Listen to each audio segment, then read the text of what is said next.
পাখিকে পক্ষীরাজ বলা হয়। বাজের আয়ু হলো মোটামুটি 70 বছর। এবার 40 বছর হতে হতেই ওদের পালক লম্বা এবং ভঙ্গুর হয়ে যেতে থাকে, ঠোঁট বেঁকে যায়, ডানা ভারী হয়ে যায়, অর্থাৎ আগের মতো উড়তে পারে না, সেই শক্তি থাকে না। এবার সেই বাজ কি করবে? বাজ সব থেকে কঠিন নির্বাচন করে, নির্বাচন নিজের পুনর্স্থাপনার। সর্বপ্রথম একটা বিশাল পর্বতে যায়, একান্তে নিজের এক বাসস্থান তৈরি করে, আর তারপরে পাথরের সাথে নিজের ঠোঁট বারবার আঘাত করতে করতে সেই ঠোঁট ভেঙে ফেলে। তারপরে সে অপেক্ষা করে সেই ঠোঁট পুনর্নির্মাণ হওয়ার। তারপর সেটাই করে নিজের পালকের সাথে। তারপরে নিজের ডানা থেকে এক এক করে ভারী পালকগুলো ছিঁড়ে ফেলে দেয়। আর তারপর 150 দিনের এই যন্ত্রণা সহ্য করার পরে ও ফিরে পায় নিজের ওড়বার অনন্য ক্ষমতা, সেই শক্তি। আর তারপরে ও জীবনের পরবর্তী 30 বছর বাঁচে। কি বুঝলেন আপনি? যদি ইচ্ছে শক্তি থাকে তাহলে একজন দুর্বলও শক্তিশালী হতে পারে।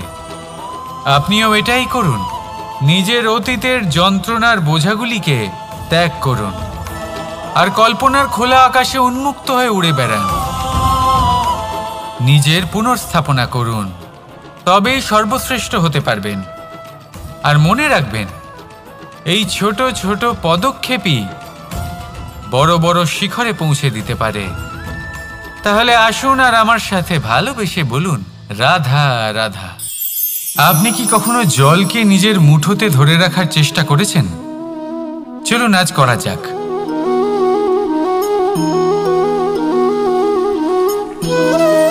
যদি আপনি নিজের মুঠো জোরে বন্ধ করেন, জল ধরে রাখতে পারবেন না। যদি আপনি তাকে এমনি বইতে দেন, তাহলে ও নিজের পথ নিজেই করে নেবে আর আপনার হাতেও থেকে যাবে। আমাদের জীবনও হলো কিছুটা এরকম, জলের মতো। নিজের পথ নিজেই করে নেয় এই জীবন।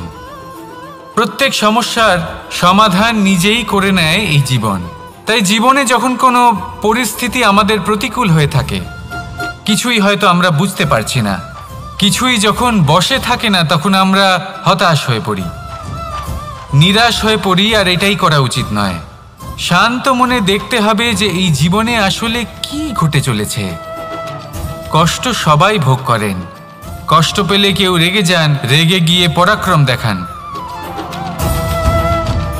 এটাই তো করা উচিত নয়। শান্ত মনে সেটাই করতে হবে যা জীবন আমাদের শেখাতে চাইছে। জীবন আমাদের সব শিখিয়ে দেবে, শুধু মনে রাখবেন কখন প্রয়াস করতে হবে আর কখন আমাদের প্রতীক্ষা করতে হবে, সেটা আগে আপনাকে বুঝতে হবে। তাহলে আসুন আমার সাথে ভালোবেসে বলুন, রাধা রাধা। বল, শক্তি, পরাক্রম এই সংসারের বিকাশের মূল। কিন্তু কখনো ভেবেছেন যে প্রকৃতি আমাদের এই বল, শক্তি, পরাক্রম কেন দিয়েছেন? যাতে আমরা জীবনে কারোর উদ্ধার করতে পারি, কাউকে সাহায্য করতে পারি, কারোর জন্য ভালো কিছু করতে পারি, কোনো গরিব অসহায় মানুষের জন্য কিছু করতে পারি। এই বল, এই শক্তির সদ্ব্যবহার করতে পারি। কখনো দেখেছেন এমন মানুষ যার কাছে অসীম শক্তি আছে, কিন্তু তার সাথেই অসম্ভব অহংকারও রয়েছে? যিনি নিজেকে সর্বশ্রেষ্ঠ বলে মনে করেন, খারাপ কাজও করেন। আপনি দেখবেন প্রকৃতি এবং মানুষ তাকে ভাঙতে সর্বদা চেষ্টা করেন। মনে রাখবেন, যতই সুবিশাল পর্বত হোক না কেন, তা যদি পথে পড়ে, তাকে ভেঙে পথ প্রশস্ত করা হয়। যদি আপনার কাছে বল থাকে, শক্তি থাকে, পরাক্রম থাকে, তাহলে তার সদ্ব্যবহার করুন, কাউকে সাহায্য করুন, কাউকে রক্ষা করুন। যদি আপনি আপনার শক্তির দুর্ব্যবহার করেন, তাহলে মনে রাখবেন আপনি নিজের বিনাশ নিজেই আমন্ত্রণ করছেন। এবার বল অর্জন করার পরে, শক্তি অর্জন করার পরে আপনি নিজেকে বিনাশ করতে চান নাকি এই সংসারের উদ্ধার করতে চান? সিদ্ধান্ত আপনার। রাধা রাধা। মানুষ আর ধন, এই দুইয়ের মধ্যে সম্পর্ক খুব ঘনিষ্ঠ। ধন হলো সেই শক্তি যার ব্যবহার মানুষ করে থাকে সাংসারিক বস্তু ক্রয় করার জন্য, নিজের জীবন যাপন করার জন্য। আর মানুষ হলো সেই শক্তি যারা ধনকে গুরুত্বপূর্ণ করে তোলেন। এবার একটা কথা বলি, ব্যবহার করা উচিত ধনকে আর ভালোবাসা উচিত মানুষকে। এটা বেশিরভাগ মানুষই বোঝেন না। মানুষ এখানেই সব থেকে বড় ভুল করে বসেন। তারা ভালোবাসেন ধনকে আর ব্যবহার করেন মানুষকে। এ হলো অনুচিত। দেখুন, আপনি একটা সূচের দ্বারা যুদ্ধ করতে পারবেন না, আর কোনো তলোয়ার দ্বারা বস্ত্র সেলাই করতে পারবেন না, তাই না? কোনটা কিসের জন্য হয় সেটা বোঝা অত্যন্ত জরুরি।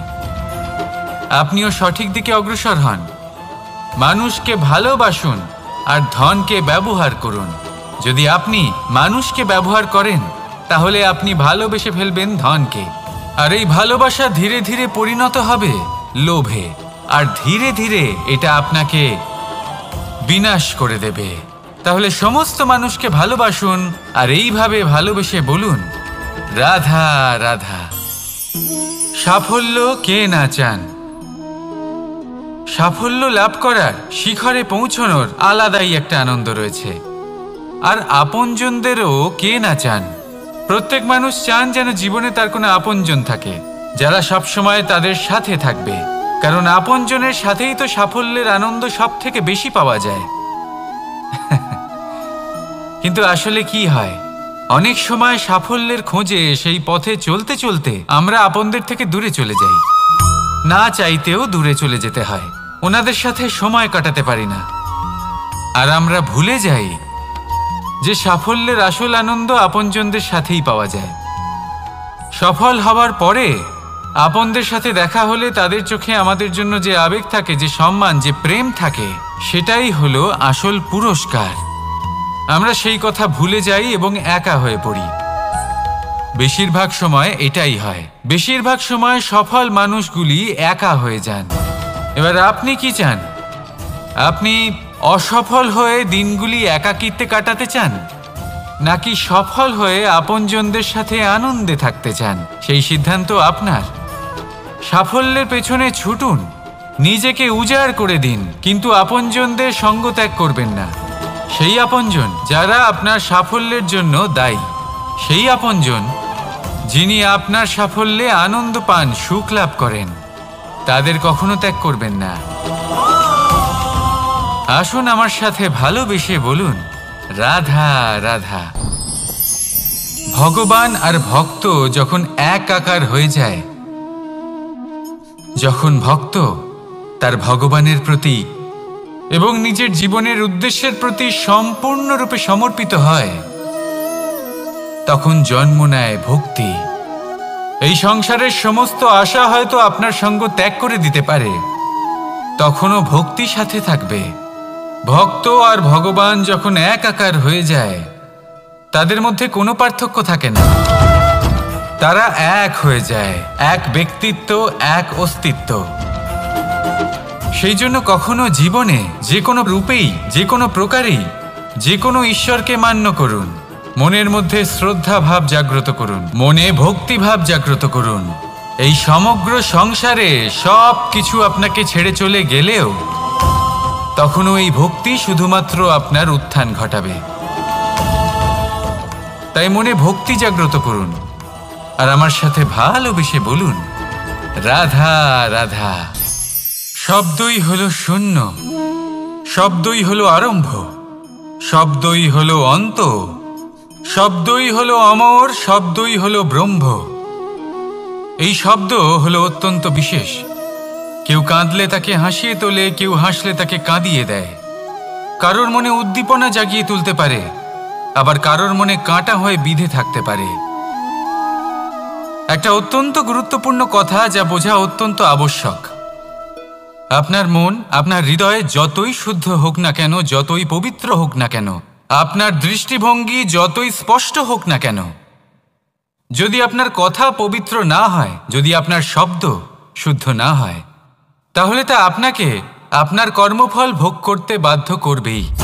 একটা সহজ উদাহরণ দিই। আপনার জীবনে এমন কেউ অবশ্যই থাকবেন যাকে আপনি পছন্দ করেন না, যিনি হয়তো অধর্মী মানুষ, যিনি হয়তো দুর্বুদ্ধি সম্পন্ন মানুষ, কিন্তু তার জন্য অপশব্দ প্রয়োগ করলে তার মধ্যে কোনো পরিবর্তন আসবে না, তার মানসিকতা বদলাবে না, শুধু মনে প্রতিশোধ স্পৃহা জেগে উঠবে, মনে হিংসা জাগবে, আর কিচ্ছু নয়। সেই জন্য নিজের শব্দকে নিয়ন্ত্রণ করুন, নিজের কথা সংযত করুন। শ্রেষ্ঠ থেকে শ্রেষ্ঠতর মানুষকেও সাবধানী হতে হয়, কারণ যদি এই শব্দের প্রয়োগ সঠিক না হয়, তাহলে আজীবন মানুষকে নির্বাক হয়ে থাকতে হতে পারে। তাহলে নিজের শব্দ নিয়ন্ত্রিত রাখুন, নিজের কথাকে শুভ করুন, এতে প্রেমবোধ জাগিয়ে তুলুন, আর সেই প্রেমবোধ নিয়েই বলুন রাধা রাধা। বরদান এবং অভিশাপ, এই দুই হলো একই মুদ্রার দুটি পিঠ। এই বরদান আমরা অনেক কারণে পেতে পারি, কখনো নিজের পরিশ্রমের কারণে, কখনো নিজের তপস্যার কারণে, কখনো আমাদের পূর্বপুরুষদের কর্ম ও তপস্যার কারণে। কিন্তু এই বরদান কতক্ষণ বরদান থাকবে তা আমরা নিশ্চিত করতে পারি না, তা সুনিশ্চিত করে শুধুমাত্র আমাদের কর্ম। যদি আপনাকে উদাহরণ দিই, আপনি রেশমের কীট দেখেছেন? ও বরদান পেয়েছে যে ও নিজের সুরক্ষার জন্য খোলস বানাতে পারে। এবারও তাতে এত মত্ত হয়ে যায় যে এমন এক আবরণ বানিয়ে ফেলে যাতে সে নিজেই আবদ্ধ হয়ে চাপা পড়ে মরে যায়। এটার তাৎপর্য কি? তাৎপর্য খুবই সরল। গর্ব করা খুবই ভালো, কিন্তু অহংকার করা কখনোই উচিত নয়। যদি অহংকার মনের মধ্যে প্রবেশ করে, তাহলে এই বরদান অভিশাপে পরিণত হতে সময় লাগে না। আর যদি কর্মশ্রেষ্ঠ হয়, তাহলে অভিশাপ বরদানে পরিণত হয়। তাহলে আসুন শ্রেষ্ঠ কর্ম করুন, আর আমার সাথে ভালোবেসে বলুন রাধা রাধা। সুখ, দুঃখ, মৃত্যু, মহামারী, এগুলো কখনো বলে আসে না, আবার জিজ্ঞাসা করেও আসে না। এমনই হয় দ্রুত ক্রীড়ার এই খেলায়। এক কারাগারের মতো, একটা মাকড়সার জালের মতো। যেমন একটা মাকড়সার জাল একটা পোকাকে নিজের দিকে আসতে আকর্ষিত করে, নিজের চমকের দ্বারা, নিজের গঠন দ্বারা। সেরকমই দ্রুত ক্রীড়ার এই খেলা মানুষকে নিজের দিকে আসতে প্ররোচিত করে। শেষে গিয়ে মানুষ আটকা পড়ে। পার্থক্য শুধু এটাই, যখন এক পোকা এই জালে জড়িয়ে পড়ে তখন সে তার প্রাণ হারায়। মানুষ যখন এই দ্রুত ক্রীড়ায় আকর্ষিত হয়, সে নিজের মান, নিজের ধন সব কিছু হারায়, নিজের বিবেক হারিয়ে ফেলে। কিন্তু আপনি আপনার বিবেক কখনোই হারাবেন না।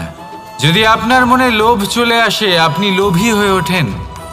যদি আপনি দ্রুত ক্রীড়ার এই খেলায় আটকা পড়েন, তাহলে মনে রাখবেন এই খেলা থেকে ফিরে আসা প্রায় অসম্ভবই বলা যায়। নিজের বিবেক কখনো হারাতে দেবেন না, কারণ বিনাশ আসার প্রথম লক্ষণ হলো বিবেকের বোধ চলে যাওয়া। এই প্ররোচনায় কখনো পা দেবেন না। আর আমার সাথে ভালোবেসে বলুন রাধা রাধা। বিজয়, বিজয় লাভের জন্য মানুষ কি না করে থাকে, যে কোনো সম্ভাব্য প্রচেষ্টা করে। কিন্তু নিজের বিজয় লাভের জন্য বাজিতে যা ইচ্ছে তাই রেখে দেওয়া কি উচিত কাজ? কখনোই নয়। নিজের হারানো সম্মান, নিজের হারানো সম্পত্তি, নিজের হারানো অধিকার ফিরে পাওয়ার শুধু একটাই পথ রয়েছে, আর তা হলো পুরুষার্থ, দ্রুত ক্রীড়া নয়। যে মানুষ নিজেই হেরে গেছে, নিজেই নিজের জয়লাভ করার জন্য অন্য কাউকে কিভাবে বাজিতে রাখতে পারে? এ হলো সম্পূর্ণরূপে অনুচিত। অনেক সময় অনেক ধন লাভ করার জন্য, অনেক সম্পত্তি লাভ করার জন্য আমরা নিজের আসল ধন, আমাদের আপনজন, তাদেরকে হারিয়ে ফেলতেও প্রস্তুত হয়ে যাই। এটা একেবারেই উচিত নয়। যত বড়ই সংকট আসুক না কেন, আমাদের আপনজনদের আমাদের সাথেই রাখা উচিত। নিজের বিজয়ের জন্য ওনাদের বাজি রাখা ঠিক নয়। এই ভুল কেউ একজন করেছেন, আপনি তা ভুলেও করবেন না। রাধা রাধা। নারী জন্মসূত্রে কারোর কন্যা, ধর্মসূত্রে কারোর পত্নী, আর কর্মসূত্রে কারোর মা। আমাদের মনে এই ছবি আঁকা রয়েছে একজন নারীকে নিয়ে, তাই না? একটা অতুলনীয় ভূমিকা রয়েছে নারীদের আমাদের জীবনে, আর নারী ছাড়া আমরা কিছুই নই। কিন্তু অধিকার, সেখানে আমরা একটা ভুল করে বসি। যখন নারী একজন কন্যা থাকে, যখন সে জন্ম নেয়, তখন তার ওপর অধিকার থাকে তার পিতার। আর তারপর যখন বিয়ে হয়ে যায়, তখন তার অস্তিত্বের ওপর অধিকার থাকে তার স্বামীর। আর যখন তিনি মা হন, তখন নিজেই তিনি জীবনের সমস্ত অধিকার দিয়ে দেন তার সন্তানকে। কিন্তু আমরা কি কখনো এটা ভেবেছি এই জীবন হলো তার নিজের?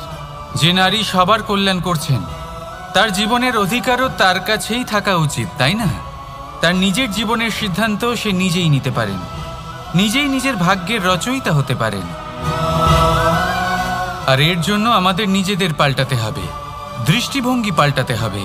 কারণ এই ধারণা সেটা আজ বা কালকের ব্যাপার নয়, এটা ঘটে চলেছে বহু বছর ধরে আর চলতেই থাকবে যদি আমরা এটা না বদলাই। আর এটা তখনই সম্ভব হবে যখন আমরা নিজেদের মধ্যে পরিবর্তন আনব। তাই আজকের পর থেকে, এই মুহূর্ত থেকে, কোনো নারীর ওপর অকারণ অধিকার স্থাপনের আগে সহস্রবার ভেবে দেখবেন। কারণ যখন নারী নিজের অধিকার কেড়ে নিতে বাধ্য হবেন, তখন শুধু এবং শুধুমাত্র বিনাশই ঘটবে। রাধা রাধা।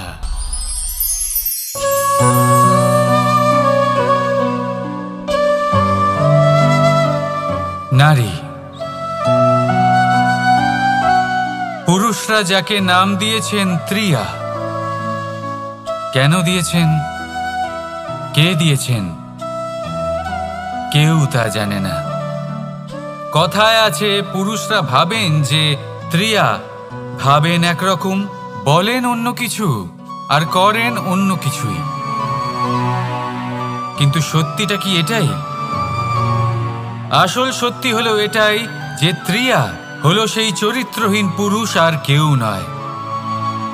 সেই পুরুষ যারা নারীকে বলেন যে আপনি হলেন মা, আপনি হলেন দেবী, আপনি হলেন বোন। আর ভাবেন কি? ভাবেন যে এই নারী হলো আমাদের পায়ের ধুলো, আর কিচ্ছু নয়। আর কি করেন? ওনাদের মাথায়, ওনাদের খোপায় মালা পরিয়ে দিয়ে ভাবেন যে ওনারা হলেন তাদের পায়ের ধুলোর সমান। একজন নারীর সম্মান ভঙ্গ করেন, তাদের দাসী মনে করেন। ভুলবেন না, যত্র নারী আস্ত পূজ্যন্তে রমন্তে তত্র দেবতা। অর্থাৎ যেখানে নারীকে পুজো করা হয়, সেখানেই ঈশ্বর বাস করেন। আর যেখানে নারীকে অপমান করা হয়, সেখানে ঈশ্বর এবং ভাগ্য এই দুই রুষ্ট হয়। মনে রাখবেন, যদি নারী কল্যাণকারী হতে পারেন, তাহলে নারী মহাচণ্ডী রূপও ধারণ করতে পারেন। যদি একজন নারী মাতা হয়ে জন্মদান করতে পারেন, তাহলে নারী মৃত্যু হয়ে বিনাশও করতে পারেন। যেখানে নারী অপমানিত হবেন, সেখানে মহান ভারতও মহাভারতের পথে অগ্রসর হতে পারে।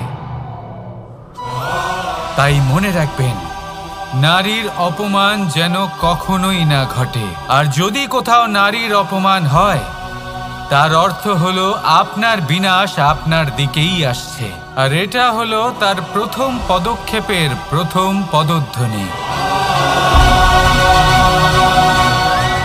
রাধা রাধা। যদি সন্তান কোনো দুষ্কর্ম করে তাহলে সেই অপরাধ শুধু কি সেই সন্তানের? না, যদি সন্তান দুষ্কর্ম করে তাহলে অপরাধী তার মাতা পিতাও, যারা পুত্রমোহর কারণে সেই অনুচিত কাজে তাকে বাধা দেননি।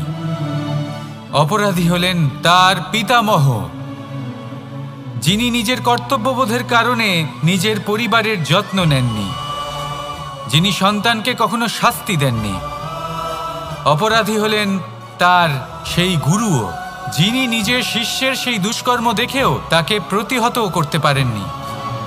একজন হবু রাজার কর্তব্য হলো নিজের প্রজার কাছে সে যেন এক উদাহরণ প্রস্তুত করতে পারে, কিন্তু যদি এত অনুচিত উদাহরণ প্রস্তুত হয়ে থাকে তাহলে মা বাবার, বাড়ির বয়োজ্যেষ্ঠদের কর্তব্য হলো ওনারা যেন সেটা সেখানেই থামায়, হয় ভালোবেসে নয়তো শাস্তি দিয়ে। যদি না থামানো হয় তাহলে মহাভারত অবশ্যম্ভাবী। অনেক ব্যক্তির মনে একটা প্রশ্ন জাগে আমাকে আর রাধাকে নিয়ে। বলেন যে না আমি আর রাধা একসাথে থাকি, না আমাদের বিয়ে হয়েছে, আমি এখানে দ্বারকাতে ও ওখানে বর্ষণাতে, তাও এত ভালোবাসা কি করে? এ কেমন সম্পর্ক?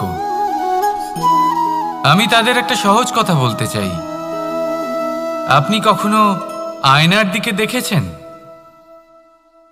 নিজের দুই চোখের দিকে তাকিয়ে জিজ্ঞাসা করুন, এই দুই চোখ একসাথে কেন বন্ধ হয়, একসাথে কেন খোলে, একসাথে কেন ঘুমোয়, একসাথে কেন কাঁদে? আজীবন কোনো এক মানুষের সাথে সম্পর্ক রাখা অবশ্যই সম্ভব, তাদের সাথে দেখা না করে। আমার আর রাধার ভালোবাসাও কিছুটা এরকমই, আর কিছুটা এরকমই হয় ভালোবাসা দুই নয়নের মতো, যারা কখনোই মিলিত হবে না কিন্তু চিরকালের জন্য একসাথে জুড়ে থাকবে। এই অনুভূতি নিঃস্বার্থ হয়, আর এই নিঃস্বার্থ ভালোবাসা আপনাকে আনন্দের পথে অগ্রসর করে।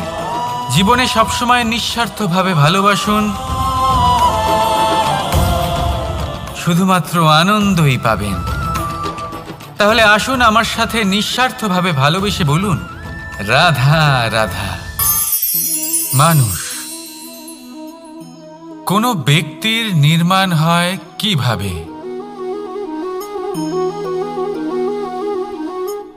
কেউ বলবেন পঞ্চতত্ত্বের দ্বারা, কেউ বলবেন আত্মা, দেহ ও চেতনার দ্বারা, কেউ বলবেন ঈশ্বরের কৃপার দ্বারা, তো কেউ বলবেন এই প্রকৃতির পরীক্ষার দ্বারা।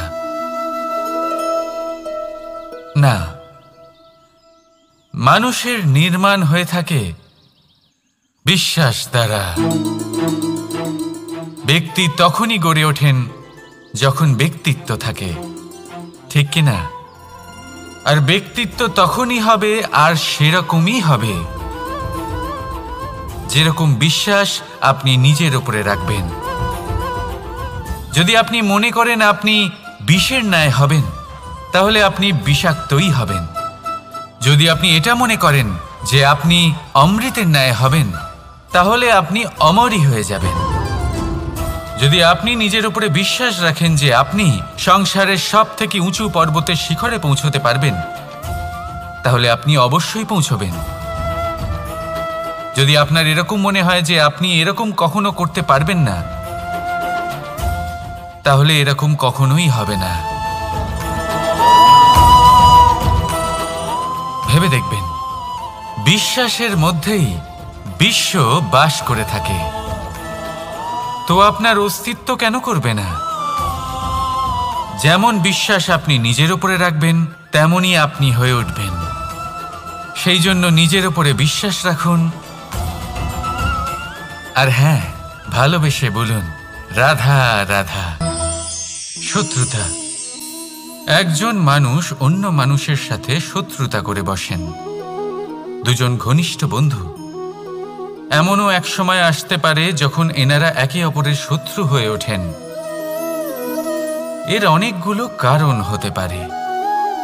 কিন্তু মূল কারণ হলো আলোচনা। আগে হ্যাঁ, আপনি যদি কারোর বিষয়ে আলোচনা করেন তাহলে সে আপনার শত্রু হয়ে যেতে পারে। এবার মনে একটা প্রশ্ন আসতে পারে যে এটা কিভাবে সম্ভব হতে পারে? আলোচনা এটা তো অত্যন্ত জরুরি। যদি আমি নিজের বন্ধুর খারাপ কাজের বিষয়ে আলোচনাই না করি তাহলে সে শুধরবে কি করে?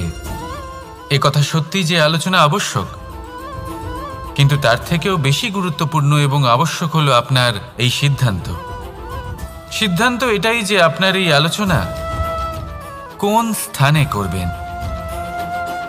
যদি এটা সবার সামনে করবেন ভাবেন তাহলে তা অপমানও হয়ে যেতে পারে।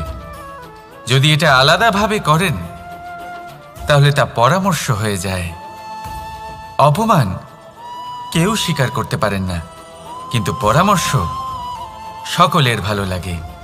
তাহলে যদি আপন কারোর জন্য ভালো কিছু চান, কাউকে শুধরে দিতে চান, আর আপনার মনে হয় আলোচনা আবশ্যক, তাহলে সর্বপ্রথম সময়, পরিস্থিতি আর স্থানের কথা মনে রাখবেন। নয়তো এই আলোচনা আপনাকে খুব ভোগাতে পারে। তাহলে আসুন আমার সাথে ভালোবেসে বলুন, রাধা রাধা। আপনার জীবনেও কি সমস্যা রয়েছে? অবশ্যই থাকবে। প্রত্যেকের জীবনেই সমস্যা থাকে। প্রত্যেক মানুষ জিজ্ঞাসাও করেন যে এই সমস্যা আসলে কি আর কেন আসে এ জীবনে। আপনাকে একটা কথা বলে দিই যে সমস্যা আসলে সেটা নয় যা আপনার পথে বাধা সৃষ্টি করে, বরং সমস্যা হলো সেটাই যেটা আপনি তখন দেখতে পান যখন আপনার একাগ্রতা আপনার পথ থেকে, আপনার লক্ষ্য থেকে সরে যেতে থাকে। আর এই সমস্যাগুলি দূর করার জন্য, এর সমাধান করার জন্য একটাই পথ আছে, নিজের সমস্ত ভাবনা আরো একবার একাগ্র করুন নিজের পথের দিকে, নিজের লক্ষ্যের দিকে। আপনার সমস্ত ভাবনা যদি কেন্দ্রীভূত হয় নিজের লক্ষ্যে, তাহলে এই সমস্যা দূরে থাকবে। যদি এরকম না হয়, যদি আপনার মন একটু অন্যদিকে চলে যায়, তাহলে এই সমস্ত সমস্যা আবার সামনে চলে আসে আর বাড়তেও থাকে। দেখুন, যেখানে আপনার লক্ষ্য রয়েছে, বাণ যদি সেখানেই চালাতে হয়, তাহলে দৃষ্টি তো সেদিকেই রাখতে হবে। তবেই তো আপনি সেই লক্ষ্য ভেদ করতে পারবেন। সেই জন্য মনে রাখবেন, সর্বদা লক্ষ্য রাখবেন নিজের পথে, সেই পথেই সামনে এগোতে থাকুন নিজের লক্ষ্যের দিকে। আপনি যত সামনে এগোতে থাকবেন এই সমস্যা তত পিছিয়ে যাবে। তাহলে আসুন আমার সাথে ভালোবেসে বলুন, রাধা রাধা। এই পাখিরা সত্যি খুব সুন্দর, আমার খুব ভালো লাগে। আপনি নিশ্চয়ই শুনে থাকবেন যে কিছু পাখির কাছে ডানা অবশ্যই থাকে, কিন্তু উড়তে পারে না। তারা চায় উঁচু আকাশে উড়ে বেড়াতে এবং মেঘেদের সাথে কথা বলতে, করতেই পারে না। এবার এই সংসারেও পাওয়া যায় ঘুড়িও। এদের মধ্যে না জীবন আছে, না প্রাণ আছে, আর না আছে ডানা, কিন্তু এরা আকাশের সাথে কথা বলে, হাওয়ার বেগের সাথে কথা বলে, আনন্দ করে, উৎফুল্ল হয়ে ওঠে। আকাশে জীবনের কিছু মুহূর্ত কাটায়। তার কারণ কি হতে পারে? কারণ হলো সুতো। এই সুতো যদি সঠিক হাতে থাকে, তাহলে এই কাগজের তৈরি ঘুড়িও আকাশের উচ্চতায় উড়ে বেড়াতে পারে। এবার এই সুতো আসলে কি? এই সুতো হলো আসলে ভালোবাসা। এই সুতো হলো আসলে বিশ্বাসের। আর এটা আপনি দিয়ে থাকেন তাদের হাতে যাদের আপনি বিশ্বাস করেন, যাদের আপনি নিজের সর্বস্ব দিয়ে দেন। ভেবে দেখুন, এই ভালোবাসা আর বিশ্বাসের সুতো আপনি যদি সঠিক মানুষের হাতে দিয়ে দেন, তাহলে আপনি অনেক উচ্চতায় উঠতে পারবেন, আকাশের উচ্চতায় উড়ে বেড়াতে পারবেন, মেঘের সাথে কথা বলতে পারবেন, পাখিদের মতো উড়তে পারবেন, যা ইচ্ছে তাই করতে পারবেন। শুধু এই মানুষ সঠিক হতে হবে, এমন একজন মানুষ যার মনে আপনার জন্য ভালোবাসা রয়েছে, এমন এক মানুষ যার মনে কোনো স্বার্থ নেই, যিনি পরোপকারী, এমন একজন ব্যক্তি যিনি আপনার অস্তিত্বকে বাইরে নিয়ে আসতে পারবেন, তাকে উজ্জ্বল করে তুলবেন। তাহলে ভালোবাসুন, আনন্দ করতে থাকুন, আর এই আনন্দ সহকারে বলুন, রাধা রাধা। আমরা সকলে এমন ব্যক্তির সাথে থাকতে চাই যারা খুব মিষ্টি কথা বলেন, যাদের ব্যবহার আমাদের ভালো লাগে, যারা দেখতে সুন্দর হন, যাদের আমরা পছন্দ করি। আর সবসময় এমন ব্যক্তির থেকে দূরে থাকতে চেষ্টা করি যাদেরকে আমরা পছন্দ করি না, যাদের কথা আমাদের খারাপ লাগে, যাদের কথা একটু কঠোর হয়। আমরা সবসময় চেষ্টা করি এদের থেকে দূরে থাকার, ঠিক কিনা? কিন্তু যদি বাস্তবটা দেখি, তাহলে এই কঠোরতা জীবনে শান্তির প্রলেপ দেয়। ওষুধও একটু কড়াই হয়, কিন্তু এ কি করে? আমাদের সুস্থ করে তোলে। ঠিক সেইভাবেই ভালোবাসার এই অধ্যায় একটু কঠিন, একটু কড়াও মনে হতে পারে, কিন্তু এর ফল সবসময় আপনাদের স্বাস্থ্যের পক্ষে ভালোই হয়। সেই জন্য যদি কেউ আপনার নিন্দে করে, আপনাকে কড়া কথা শোনায়, আপনার ব্যাপারে আলোচনা করে, তার মানে এটা নয় যে সে আপনার শত্রু। হতে পারে তিনি আপনার বন্ধু হন, আপনার জন্য ভালো চান, আপনাকে শুধরে নিতে চান, আপনার মধ্যে কোনো পরিবর্তন দেখতে চান। সেই জন্য কখনো কারোর কথা শুনে বা কাউকে দেখে প্রাথমিকভাবে এই সিদ্ধান্ত নেবেন না যে তিনি আপনার শত্রু হন নাকি আপনার বন্ধু হন। এমনও শত্রু হয়ে থাকেন যে গুড়ের মতো মিষ্টি মিষ্টি কথা বলে আসলে আপনাকে বিষ পান করিয়ে দেবেন। আর এমনও বন্ধু থাকেন যারা আসলে নিমের মতো কড়া কথা বলেন, কিন্তু আপনাকে অমৃত পান করান। এদের মধ্যে পার্থক্য করতে জানতে হবে, কে আসলে শত্রু হন আবার কে আসলে মিত্র হন। এই পার্থক্য যখন আপনি করতে শিখবেন, তখন আপনি এই সংসারের সব থেকে সুখী প্রাণী হয়ে উঠবেন। এই পার্থক্য বোঝা সহজ নয়, কিন্তু অবশ্যই আবশ্যক। রাধা রাধা। অসুখ। এমন কোনো মানুষ আছেন এই সংসারে যার অসুখ করে না?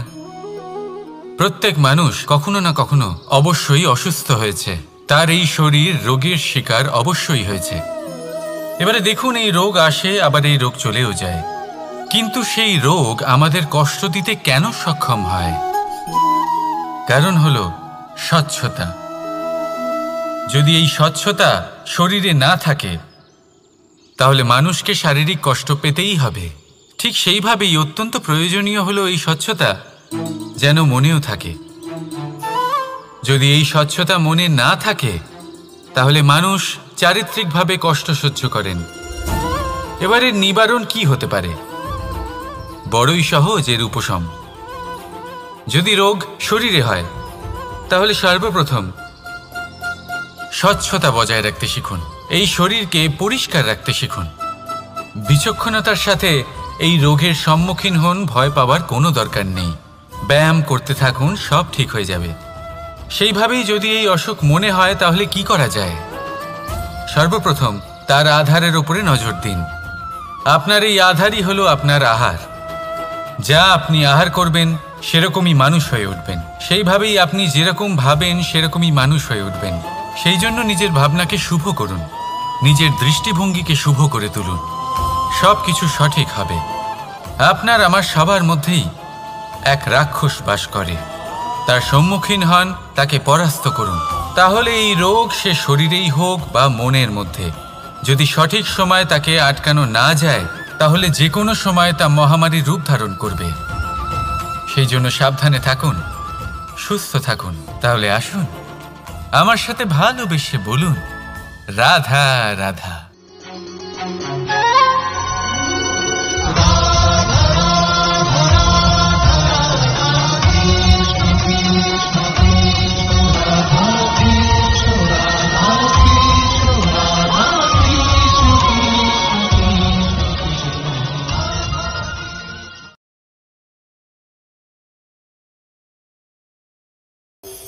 যদি কোনো সিংহ বানরের মতো গাছে চড়তে চেষ্টা করে, তাহলে কি হবে?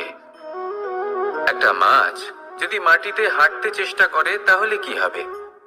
তারা বিফলই হবে। কিন্তু এরকম কেন হয়? তার কারণ হলো প্রকৃতির রচনা কিছুটা এরকম। এখানে প্রত্যেকটি ব্যক্তিকে, প্রত্যেকটি প্রাণীকে আলাদা আলাদা গুণের অধিকারী করা হয়েছে এবং সকলকে একটা সীমাও প্রদান করা হয়েছে। এবার এই যে বৃক্ষ, পশু, পাখি, এদের মধ্যে সেই ক্ষমতাই নেই যে এরা নিজেদের যাচাই করতে পারবে, নিজেদের সীমাগুলো বুঝতে পারবে, নিজেদের সদ্গুণগুলো চিনতে পারবে।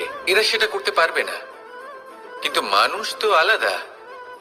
মানুষের কাছে সেই বিশেষ শক্তি আছে যে তারা পূর্ণরূপে নিজেদের যাচাই করতে পারবে, নিজেকে পূর্ণরূপে বুঝতে পারবে, নিজের দোষ, নিজের অপগুণ, নিজের সদ্গুণ, নিজেদের সীমাগুলো তারা বুঝতে পারবে। আর এটা অত্যন্ত গুরুত্বপূর্ণ। কথায় আছে যে যদি সাফল্য লাভ করতে হয় তাহলে নিজেকে যাচাই করে নিতে হবে। তাই নিজেকে যাচাই করুন, নিজের সাথে পরিচিত হয়ে যান এবং জীবনে কর্ম করতে থাকুন। সাফল্যের শিখরে অবশ্যই পৌঁছে যাবেন। আর ওখানে যদি যান তাহলে এই মন প্রসন্ন হয়ে অবশ্যই বলবে, রাধা রাধা। বনের মধ্যে যদি আপনি কোনো বিষাক্ত সাপ দেখেন তাহলে কি করবেন? আপনি তখনই তার থেকে দূরে পালাতে চেষ্টা করবেন। আর এটা কেন করবেন? নিজের রক্ষার্থে। এই কথা আমি নয় মেনে নিলাম, কিন্তু নিজের জীবনে এটা করেন না কেন? আপনি যেখানেই যান, যে স্থানেই যান না কেন, প্রত্যেক সময়, প্রত্যেক মুহূর্তে এমন বিষাক্ত সাপ আপনি অবশ্যই খুঁজে পাবেন। আর সেই সাপ নয় যাদের আপনি বনে খুঁজে পাবেন, এরা হলো সেই সাপ যা আপনাকে পাপ করতে বাধ্য করবে। আপনার অন্তরের বাসনা, ক্রোধ, অহংকার, লোভ, ঈর্ষা এদের বৃদ্ধি ঘটাবে। দেখুন, বনের এই সাপ আপনাকে একবার ছেড়ে দিতেও পারে, ছোবল নাও মারতে পারে, কিন্তু এই যে পাপরূপী সাপ আছে তা অবশ্যই ছোবল মারবে। কর্ম যদি করেন তাহলে অবশ্যই ফল পাবেন। সেই জন্য যখনই কোথাও যাবেন, যদি এমন কাউকে দেখেন, যদি এমন কিছু দেখেন যে আপনাকে পাপ করতে বাধ্য করছে, তাহলে সেই মুহূর্তে সেখান থেকে পালিয়ে যান। যেমন বনের সাপ দেখে আপনি পালাতে থাকেন। সৎকর্মের রক্ষা অত্যন্ত আবশ্যক। আসুন আর আমার সাথে ভালোবেসে বলুন, রাধা রাধা। মনুষ্য জীবনের সব থেকে বেশি গুরুত্বপূর্ণ বিষয় হলো মনের একাগ্রতা। এই সংসারের যে কটি মহান কার্য সম্পাদন হয়েছে তা হলো মনের এই একাগ্রতার একমাত্র ফল। আপনি অবশ্যই দেখে থাকবেন, অনেক ছোট বড় নদী যা বয়ে চলে তাদের সামনে একটা বাঁধ নির্মাণ করা হয় সেই সব নদীর জল সঞ্চয় করতে। বাঁধ হয়ে গেলে প্রয়োজন মতো বা মনের ইচ্ছে মতো তাকে ব্যবহার করা সম্ভব। এবার এটাই আমাদের মনের সাথেও সম্ভব। আমাদের মনের একাগ্রতা আজকের দিনে দাঁড়িয়ে বিভিন্ন ধরনের বিকার, ক্রীড়া এবং ভোগের মধ্যে ভাগ হয়ে গেছে। একে একত্রিত করতে হবে, একটা বাঁধ নির্মাণ করতে হবে। শুধু এটাই করতে হবে, যেটা উচিত কর্ম সেটাই করুন, যেটা অনুচিত কর্ম সেটা করা থেকে নিজেকে বিরত রাখুন। এটাই করতে হবে, যেটা উচিত কর্ম সেটাই করুন, যেটা অনুচিত কর্ম সেটা করা থেকে নিজেকে বিরত রাখুন। ব্যাস, এই কাজটাই আপনি করতে থাকুন, করতে থাকুন। মনের মধ্যে একাগ্রতার বাঁধ নির্মাণ করুন। আর একবার যদি তা নির্মাণ হয়ে যায় তাহলে যখন চাইবেন, যেখানে চাইবেন, যতটা চাইবেন একাগ্রতা প্রয়োগ করতে পারবেন। আর একবার যদি আপনি এটা শিখে যান তাহলে এই সংসারকে বদলে ফেলার মতো কাজ আপনি করতে পারবেন, সমাজকে শুধরাবার মতো কাজ করতে পারবেন। তাহলে এই মনকে একাগ্র করুন আর আমার সাথে ভালোবেসে বলুন, রাধা রাধা। আমরা সবাই ফল খাই, কিন্তু আমাদের সেই ফলই প্রিয় হয় যে পরিপক্ক হয়ে ওঠে, যেটা নম্র হয়, আর যে ফল অনেক বেশি মিষ্টি আর সুস্বাদু হয়ে থাকে, যাদের রঙে বাহার দেখা যায়। সেইভাবে জীবনে আমরা নানান মানুষের সাথে পরিচিত হই, কিন্তু সেই মানুষই আমাদের মন ছুঁয়ে যায় যারা বিনম্র স্বভাবের, যাদের বাণী খুব মধুর, যাদের অন্তরে আত্মবিশ্বাসের একটা তেজ, একটা রং দেখা যায়। এবার এমন ব্যক্তি আমরা কি করে হব? ঠিক সেইভাবেই যেমন একটা ফল রোদ, বর্ষা, শীত, বায়ু এই সকল সংকটময় পরিস্থিতির সম্মুখীন হয়ে পরিপক্ক হয়ে ওঠে, সেইভাবেই মানুষ সংকটময় পরিস্থিতির সম্মুখীন হয়ে পরিপক্ক হয়ে ওঠেন। যদি এই সংকটের সম্মুখীন হন তাহলে অভিজ্ঞ হবেন, আর এই অভিজ্ঞতাই শিক্ষা দিয়ে যাবে। এই অভিজ্ঞতা আমাদের শিখিয়ে দেয় যে আমাদের বিনম্র থাকতে হবে। অহংকার করে কোনো লাভ নেই। মধুর বাণীর যে কি মূল্য তা আমরা শিখতে পারি। এই অভিজ্ঞতাই আমাদের বুঝিয়ে দেয় যে উচিত অনুচিত কোনটা আমাদের দৃষ্টিভঙ্গি তৈরি করে। আর এই দৃষ্টিভঙ্গি দ্বারা আত্মবিশ্বাস জাগ্রত হয়। সেই জন্য জীবনে কখনো বিপদ থেকে দূরে পালাবেন না, সেগুলোর সম্মুখীন হন, অভিজ্ঞতা লাভ করুন, তার থেকে শিক্ষা লাভ করুন, এইভাবেই পরিপক্ক হবেন। আসুন আমার সাথে ভালোবেসে বলুন, রাধা রাধা। ধন সঞ্চয় করা সম্ভব, আর সেই জন্য ধন সব থেকে বেশি মূল্যবান সম্পত্তি নয়। এবার আপনি বলবেন, এ আমি কি বলছি? এই ধন খুব মূল্যবান, আমরা সকলে অর্জন করতে ব্যস্ত। সেটা এই কারণে, কারণ আপনারা জানেন না এই সংসারের সব থেকে বেশি মূল্যবান সম্পত্তি কি। এ হলো সেই সম্পত্তি যা কখনো সঞ্চয় করা সম্ভব নয়। আপনার কাছে যতই ধন থাকুক তা দিয়ে আপনি স্বাস্থ্য লাভ করতে পারেন, বাড়ি কিনতে পারেন, আদি ইত্যাদি। কিন্তু আপনি যতই ধনী হন না কেন, ফেলে আসা দিনের একটা মুহূর্ত আপনি লাভ করতে পারবেন না। এই একটা মুহূর্ত, এই সময়, এটাই হলো সংসারের সব থেকে মূল্যবান সম্পত্তি। একবার চলে গেলে তা কখনোই ফিরে আসে না। আর এই মুহূর্ত যতই চলে যাক না কেন, আমরা স্মৃতির মাধ্যমে সেগুলি যাপন করতে পারি, তার আনন্দ উপভোগ করতে পারি। আর যার সাথে আমরা সময় অতিবাহিত করেছি তার স্মৃতিতে আমরা চিরকাল জীবিত থাকতে পারি। সেই জন্য সময় সব থেকে মূল্যবান সম্পত্তি, তাকে এইভাবে নষ্ট করবেন না। প্রত্যেকটা মুহূর্ত উপভোগ করুন, আনন্দ করুন, আর ভালোবেসে বলুন, রাধা রাধা। কনক, কি সুন্দর একটা শব্দ। এর অনেকগুলো রূপ রয়েছে, অনেকগুলো অর্থও রয়েছে। প্রথম অর্থ হলো স্বর্ণ, অর্থাৎ সম্পত্তি। দ্বিতীয় অর্থ ধুতুরা, অর্থাৎ গাছের ছোট একটা বীজ, যা কিনা অত্যন্ত শক্তিশালী হয়। যদি বেশি মাত্রায় এর প্রয়োগ করা হয় তাহলে এটা বিষময় হয়ে উঠতে পারে। এই হলো সেই ধুতুরা যার প্রয়োগ মহাদেবের পুজোতে করা হয়। এবার প্রশ্ন হলো এটাই যে এই স্বর্ণ এবং এই ধুতুরার মধ্যে মিল কি রয়েছে। মিল হলো এটাই যে এই দুটোই মানুষকে মত্ত করে তোলে। ধুতুরা মানুষকে তখন মত্ত করে যখন তাকে সেবন করা হয়, কিন্তু স্বর্ণ, ধন, সম্পত্তি, মানুষ এটা যতটাই অর্জন করে নেয় সেটাই যথেষ্ট। এই স্বর্ণ মানুষের ভাবনা চিন্তা করার ক্ষমতাকে বশ করে ফেলে। মানুষ সম্পত্তির লোভে মত্ত হয়ে ওঠে, কারণ যে যত চমৎকারী, যতটা অমূল্য হয় তাকে সামলানো কিন্তু ততটাই কঠিন, তাই না? তাই মনে রাখবেন, ধন, স্বর্ণ, সম্পত্তি এগুলো ধুতুরার থেকেও অনেক বেশি বিষাক্ত হতে পারে। তাই এর ওপর আত্মসংযমের একটা কবচ পরিয়ে রাখবেন এবং বিবেকের শক্তির সাথে এগুলো প্রয়োগ করুন, তবেই কল্যাণ হবে। আসুন আমার সাথে ভালোবেসে বলুন, রাধা রাধা। রোগ যদি এসে থাকে তাহলে তার ওষুধও অবশ্যই আসে। সমস্যা যদি আসে তাহলে সেই সমস্যার সমাধানও নিজে থেকেই আমাদের কাছে চলেই আসে। এই সংসার, এই জীবনের শুধুমাত্র একটাই নিয়ম আছে, আর তা হলো এটাই, এই সংসার হলো একটা চক্রের মতো। এতে শাশ্বত বলে কিছু নেই, নিত্য বলে কিছু নেই। আর যা কিছুই রয়েছে সব বদলাতে চলেছে। যদি আপনার জীবনে দুঃখ থাকে, সমস্যা থাকে, যদি আপনি বিপদ দ্বারা আচ্ছন্ন, তাহলে মনে রাখবেন সবকিছু বদলে যেতে চলেছে। দুঃখের সময় কাঁদবেন না, মনকে আরো দুঃখী করে তুলবেন না, কারণ এখানে যা কিছুই এসেছে তা যাওয়ার জন্যই এসেছে। তাহলে এত চিন্তা কিসের? আনন্দ সহকারে জীবন যাপন করুন, আর আমার সাথে ভালোবেসে বলুন, রাধা রাধা।